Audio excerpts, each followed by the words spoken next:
إيجالا دبينا بسم الله بدأتي لقاف رحمة إرقما فدأتي المسحابوتا والرجل ديني كنمتو ديبسي تلتو والإقدامي أتي تركم فدا قام سلام تاتي السلام عليكم ورحمة الله وبركاته مسلمين بركي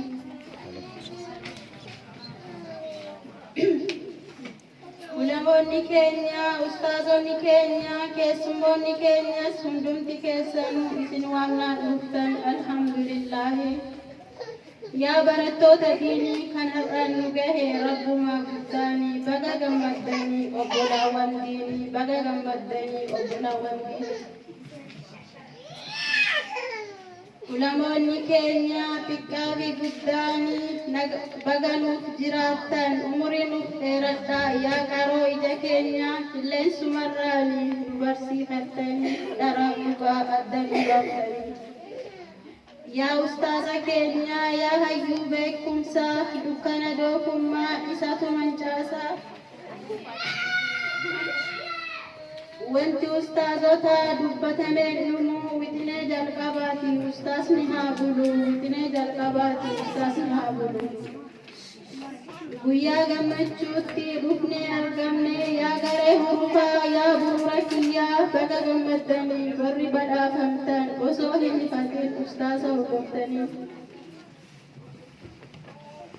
Kootaa nutti haadhaa gammachuun keessanii kootaa nutti haadhaa gammachuun keessanii.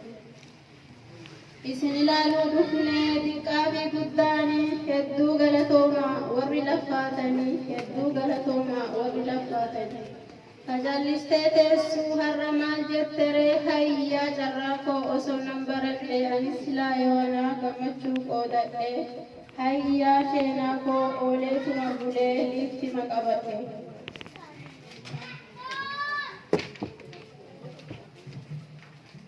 Yaa obbolaawwan kiyyaa kootaa carraa gadhaa diinii rabbii irraa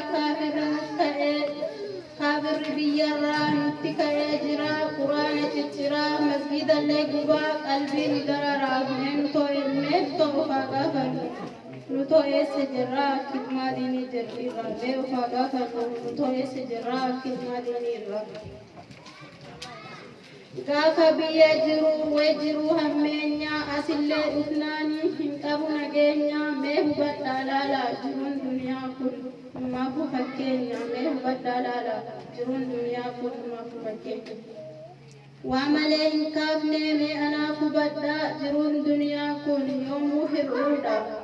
Akiraaf carraaquun hundumaa caalaadha. Akiraaf carraaquun hundumaa caalaadha.